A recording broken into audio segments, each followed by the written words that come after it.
Right, what have we got here? Bush. Well, it's kind of a small bush, but it's pretty cool.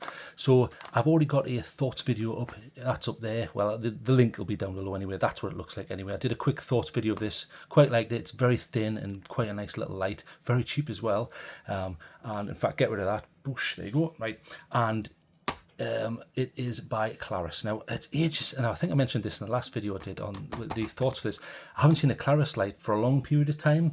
The last one I did was a small keychain light, and I really liked it. Really good design features on it. So Klarus sent me this to say, have a look at this, be honest, we won't tell you what to say, we won't tell you to edit anything, be as honest as you like, and I've done that. So they sent this to me for review. So that's what I've done. Let's have a quick look at the box, and then we'll rapidly move on. So you can see there, Klarus. Now this is the Klarus, and you can see there E5 Plus. It's very, very thin, like I say, and I mean I'll show you that in a moment. I must cover the box just quickly though. So you can see there 150. Bear in mind it's 150 from the tip, but the side will put out up to 650 lumens.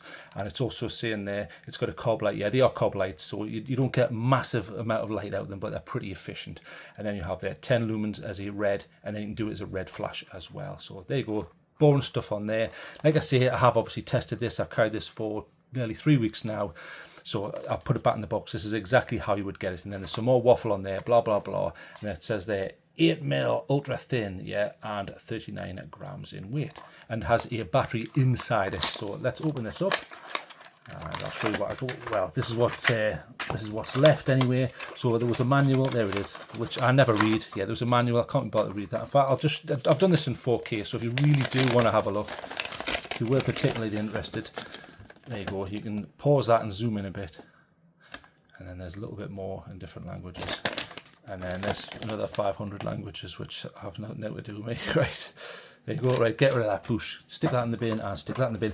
That's the cable that they sent. It is type C, but they've sent an A to a C, but I will show you that this does work with type C to C, in other words, power delivery. But that does work, and I've tested it, and I've tested it another cable. So here's the item itself. Let's get a nice look at this. So decent clip, really good. Listen. Decent clip, nice and thick, and it works, and it keeps it really tight. I had this in jeans and all sorts of things, and it really does work. In regards to retention, it has a hole through there, so you can put a lanyard through there if you wanted. That's the only attachment point I was able to find, but you can do that. There isn't one in the box, but you could use your own because that's quite thick and open there. And on the bottom you have a magnet, so that gives you utility. You can stick it on stuff and use that as like an inspection light and things like that. I would have liked to have seen a magnet on here somewhere. If they just put a small one somewhere, or maybe it's on the tip of here, like some sort of, or there and there, so you could have had another option to stick it on a surface there. I don't know. Maybe I'm overthinking this, because this is a really relatively cheap light. I think that's the point. It's cheap, small, and you can see the type C slot there. So that's where you would charge it, and I'll show you that in a moment. So I'll just give you a nice close look in 4K there. So you can see that's the multi-sectional there. It's a cob setup. You can normally tell when you get that yellow color there. So there is red in there, and there is a standard light. Now there are differing tints, which I'll cover in a moment. So the tint on that light is totally different to that one, and the output's totally different. That one's much less. I think the maximum is 150 on that. It's 30, then 150, and on this it goes up to 650. So again, different, and that's why I have these two buttons. So you can quickly go to the tip one and turn that off, or you can quickly go to this one just using another button. So you don't have to go through a load of modes if you know exactly the one you want. The one closest to the tip makes the tip one go off. The one furthest away, which is that one, makes that one go off. So you can quickly get at them with their own button. So okay, pretty good. Right, so let's discuss this quickly as I show you this. Quite a nice coating on this. Now I've carried this for quite a period of time, it's about at least 3 weeks. A few tiny scratches on there, you see them? Very, very, very tight. I mean, I've had this in the pocket with loads of stuff, jean pockets, in with other tools. But I will say the anodization has been excellent. It's really thick, and it hasn't come off. Normally, especially on some of the cheaper brands, you would expect. Now, hang on, let's have a quick look here. Can you see there? That's the only bit I can see. There's a little bit of a high spot there. You see it? Now, feeling that, I've probably whacked that on something. But everywhere else, there are no high spots. On cheap lights, you would generally see that. No, that's still pretty good. So, nice, thick, decent coating that lasts. So, in regards to the anodization, I'm very, very happy with that. And this little lip means you don't bash this. You see it's slightly raised lip on the edge there. So again, no problems with that. And again, I've had this with loads of tools and keys and other flashlights and all sorts of stuff bashing around. Never had a problem. I've left that open there. Okay, so they say 39 grams. Yes, it is around 39 grams because it has a battery now. For all the eco warriors out there, they'll go, you can't change the battery. Yeah, well, that's what you get when you want a really thin, compact tool like this. There are plenty of brands that's still doing that. It's only 8mm thick. It is. I've checked it. So that's from there to there. That's in that direction. So 8mm thick. So I will say, when I had this in my pocket, it was very difficult to remember I had it in my pocket. If I didn't have it on a clip, which would keep it in a specific position, especially in jeans, it would just go down to the side and you can't even tell you're carrying it. That's how thin it is. It's very, very nice. And it's quite nice in the hand. I like the shape and the ergonomics. And then you can quickly feel with the thumb, especially in the dark. That's what I would do. I'd go, well, I can't feel that. Okay, there it is. Feel, that must be the tip and that must be the cob one. Right, boom. And that's how I would use it. So ergonomics, nice. They are saying this is 120 degrees, if you did want to know that, on the what they are terming as the warm tint side light, and they are claiming as that is the white light. And again, I'll go over what those actual tints were because I did test them. Okay, so now if you go and have a look at this on Klarus's own website, you may think, did the E5 not come out ages ago? It kind of did. There was an E5, but this is the E5 Plus. So what are the differences? Right, E5 was 100 lumens on the tip. This is 150. And on the side, it was a maximum of 600. This is 650. And I think the internal battery was 450 milliamp hours. And this one's slightly bigger. It's 500. It's a straight 500 milliamp hours.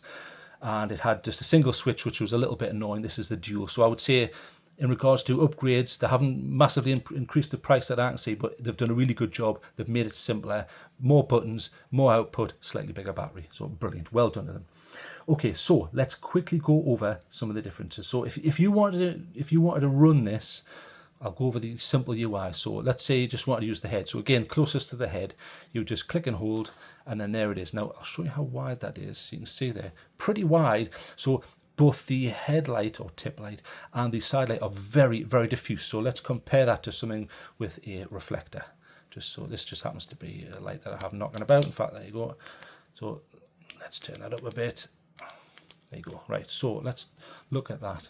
So diffuseness, if that's a word, the diffuse nature, we'll put that one at that side and this one at that side. See, straight away you can see the beam profile in this hot spot, and then you spill, and then it sort of peters out. This one, can you actually see a hotspot? I can't in person, and I can't on camera.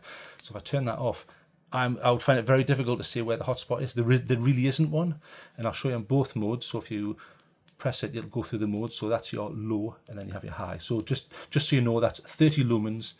More than enough for up close stuff. For walking, it wasn't enough in my personal opinion. I had to go straight to the 150, and even then, it's certainly not stretching out. That's not because it's a rubbish light. It's because it's small and compact. It's only outputting 150 lumens, and it's because it's so diffuse. Look, that's just not going to push. And I'll show you in the footage later, and you'll see if you go back and watch my thoughts video, it does not push out into the distance. So if that's what you're after, this is not the light for you.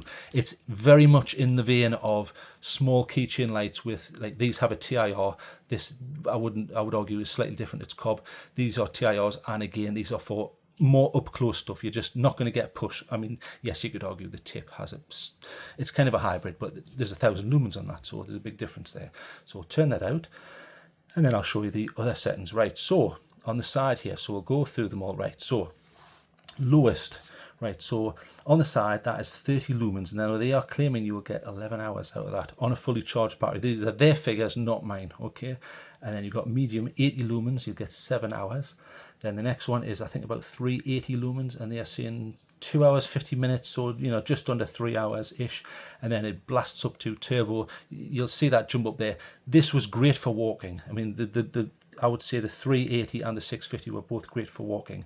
650 lumens maximum output there, 50 minutes. Bear in mind that has a step down, so you might notice it. Actually, I'll prop that up. So if you were to use that, I think it's about 60 seconds in my testing. So I've been for many hikes with this and tested it, and it will consistently step down. I think it's timed because I did it in different temperatures and it didn't seem to make a difference. So this must just get to a certain point where it goes, right, that's enough, and then steps down. It makes sense. There, do you see the step down there? So you can be my guest, you can go back and test that. Okay, and so I don't mind that because it's a small light and that's a big output for something rather small. You're just going to nuke the battery in no time. And step down, to be honest, is becoming, most manufacturers now are doing step downs. They do, look at this turbo, and then yes, it's turbo, but how long does it last? So they really should do a graph, but they don't. They just say 650 lumens, yeah, but for how long? So I'm just pre-warning you there. Okay, you do have another one. So if you double press, you will immediately go to red light mode, and it's pretty bright. I was able to walk by that just. So if I had it at waist height, not head height, waist height, it was just enough to walk by. It's very bright up close, and a lot of lights will put in these red light modes, and they are not bright enough. I will argue that in this instance it is bright enough, and I think they've done a decent job. And you also have a secondary mode for that where it stays in exactly the same output and it will flash. So there you go. So okay, pretty good. I think they've done a decent job. I've got no issues with that. Boom, turn that off. Some more specs of this, right? So, and I should have said really that not that it matters much, but it's about 10 lumens on the red there. So it's doing a decent job. And again, it's very diffuse, which is great for up close stuff, I would argue. Okay, so I did some testing on this. Now the tint on the head as a Kelvin value was, I think, 6,280. So 6,280 on Kelvin. So okay, yeah, pretty white-ish. I've seen a lot whiter ones, 6,400, 6,500 and plus. So it's pleasantly white, but not ridiculously white. Bear in mind, I'm a tint snob, so when you're saying, what do you mean ridiculously white? What are you talking about? Are you an idiot? Well, it depends what you like as a tint. That would be my argument. And bear in mind that the color rendering index, which I'm not going to go into on a small short form video like this, is 72%. That's okay. That's not brilliant, but that's just okay. If you're looking for a high CRI light, look elsewhere, okay? And the same can be said of the tint on the side. I mean, bear in mind the tint is different. It's 4,350 and again 72 on the color rendering index, so much warmer. I mean, you'll probably be able to see that in video, and I'll just quickly show you. Where's the button? Where's the button? There's the button.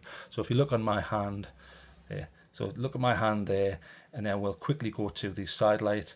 Different. It looks different, doesn't it? So a different tint as a Kelvin value. So it's warmer. That's whiter. That's warmer. I think that kind of makes sense because you're going to do nice up close stuff with that. You would expect anyway. It's only an IPX4, which is a bit annoying because if it's something you're carrying all the time, and I would presume mechanics would want to use this and people fiddling with things, I would have preferred to have seen a bit higher, but it'll be okay for a quick splash. Okay, so probably don't take this camping, even though you would think, well, look at the color, it looks like a camping light. Not necessarily. I mean, it does come in green, orange, black, or grey. I went for the green because I thought that looks quite nice and it fits in with a lot of my equipment. Right, so let's quickly go over the pros and cons, and I'll show you some of the lights that I considered it with and tested it with, and then I'll show you some nice footage and side-by-sides. So pros, very cheap. I was able to get this when I looked, I think it was, the last time I looked, it was 16 Great British pounds, so you can work out about that, sort of about just before $20. I mean, bear in mind, Klarus sent me this for testing, but if I was to go and buy it, I think 16 is pretty good. That's pretty decent for a small, thin light. It's actually quite nice for gifts as well. It's got the magnet on. I would have liked to have seen maybe some sort of magnet here so you could utilize that more, because if that's hanging down off something, I mean, you can put it on the side. Because it's so light, it doesn't leverage itself off it. That's strong enough. So, okay, but it's okay. It's very light, very slim, 8mm, very nice, very comfortable to use, and the diffuse beam is beautiful up close, but if you want a pushy light, you're not going to get this. It's quite strange that they didn't say, right, we're going to have this as the diffuse light for up close stuff, and then we're going to have a more of a pushy one here, but I guess they just didn't have the space to add a reflector. I mean, look, that's a really small reflector. They could have TIR'd it or something, but they chose to go for a straight cob there with a cover. Okay, that's their decision. So those are your pros. I mean, so in cons, I would say it's only IPX4. The flap's a bit annoying for charging. So there's the charging flap. Now watch, I'll show you. Right, that's closed, okay? Right, watch. And I purposely leave my nails quite long because I use my hands for work. Let's see how long it takes me to open this. Right, okay, I can't get in. I'll use my thumb. I'm not actually... There you go. Ah, yes, I got it right. I think that's a bit annoying. You could argue, well, would you prefer it to be less annoying and less waterproof? But by their own admission, it's only IPX4. So why is that so annoying? I mean, you can see up close there, it's decent quality, but it just seems to, like, I think they need to redesign that slightly, and that looks slightly offset. It isn't, because you're able to get their cable in and many others, but I just feel like there's maybe a bit of fit and finish that needs thinking about there. And the head is very low output. It's only 150 for a standard torch. These days, that's not a lot. I think maybe, again, rethink that. The head does not throw at all. There's no E-lock. So I was thinking, well, do you not just hold those to E-lock it so it can't accidentally go on? Because bear in mind, it's not a double click on, it's just a click and hold. So you've got to ask yourself, what are the chances of that getting accidentally pressed? Well, I would say quite high, because those buttons aren't recessed, so no E-lock. So, you know, a bit strange. And you can't plug it in and charge it and use it at the same time, which is a feature I love on headlamps. You don't seem to be able to do it on this. So in regards to charging, just to prove that, see, now look, I'm going the wrong way. That's my own fault there. Right, so if I open that, so let's stick the cable in. Let's see what happens. So this is Type C coming straight in. And this will change blue. Sorry, is it red or blue? I forget now. Yeah, red. So it will charge. There you go. So it's charging at about 1 watt there. So quite slow charging, even for a small battery. That will turn red, and then when it's finished, it will turn into a blue, which is strange because you can't get the blue through the UI. So if they've got that feature, why can't you access it through the UI? But never mind. Or it's certainly not mentioned in the manual anyway. So can you use it whilst it's charging? Well, I found you can't. So if you click and hold, which is what you do to get the head on, nothing. Okay, the side, no. I think that's a bit of a con for me. If you're camping or whatever, or you're trying to charge this, it's right down. Can you not just like trickle charge this whilst running it, or letting it to run for a long period of time? I think that missed a trick there. I realise this is a very cheap light, so it can't have everything. But I think that probably wouldn't take that much work to do. So I need to give this a mark out of 10, don't I? I mean, I'll quickly show you. And again, it does work from, you know, Type A to C. I have tested it. Now, I did test it against these lights, so just so you know, let's have a look. This is the Nightcore Tip SE, and it is a dual output there, dual emitter, and it is a TIR setup. So there's its turbo. That's around, I think that's 700 lumens, so pretty decent. And I mean, you can look, as a utility light, it's really good.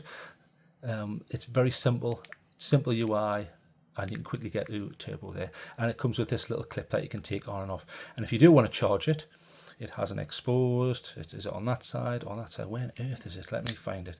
It does have charging somewhere. There it is. So it has a Type C. So great, and that just does the job. Very, very small, nice little light. Okay, so what else did I test it with?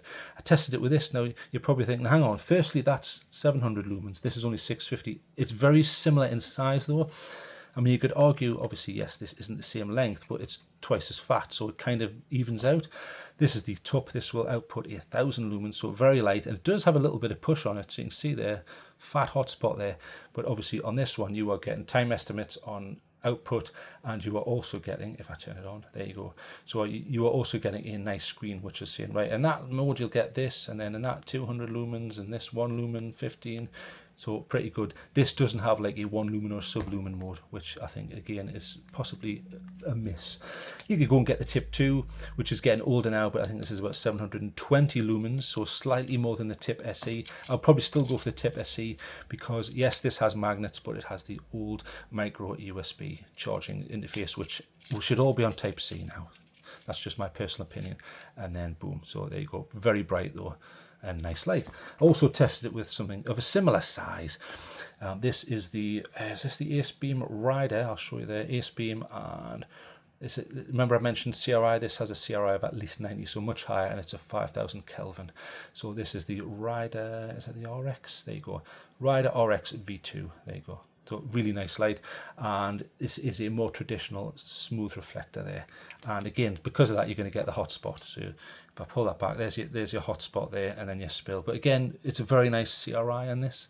So if I'd done this in 10-bit, you'd be able to see that. So in person, it certainly looks nice. And I think the maximum lumen output on this is 650. So I've used these lights for side by side. So I need to give this a mark out of 10, don't I? I've tried to keep this quick. I'm going to give this a 7. Bear in mind, pros, very cheap, that's good. Magnet, good. It's very light, it's very slim, beautiful diffuseness. They're all fantastic, great things, but then it's only IPX4. Okay, maybe I'm going over the top there. The annoying flap, which is annoying for me personally. Low output on the head, only 150. I would have preferred to have seen more. Not a lot of throw on the head or this. I don't know why they didn't make that more throwy. There is no A-lock, so there's the possibility that that gets put on in your pocket by accident. That's a bit of a shame. And you can't use it whilst it's charging. So again, another shame there. So I'm going to give this E7. I think, bear in mind they had the E5. This is the E5 Plus. Why don't they do the E5 Ultimate and just change all those things that I said? Let's see if they listen. But other than that, I would buy this as a gift. I'm picky because I'm a reviewer, and I'm picky because I've got hundreds of flashlights, lying all over the place like a scrapyard. So for me, I'm looking into all these tiny little minutiae. Most people probably wouldn't. They'd say, just give us a flashlight. There you go. I've done the job. What are you complaining about? So bear in mind, I'm being picky. But there you go. But I've got to be. I'm honest, and that's the whole point of a review. We don't just open the box and go, amazing, next. Okay, anyway, right, I'll give this a healthy 5. It's heading towards 7.5 because it's so nice and slim, and I quite like it, and I think it's a good concept.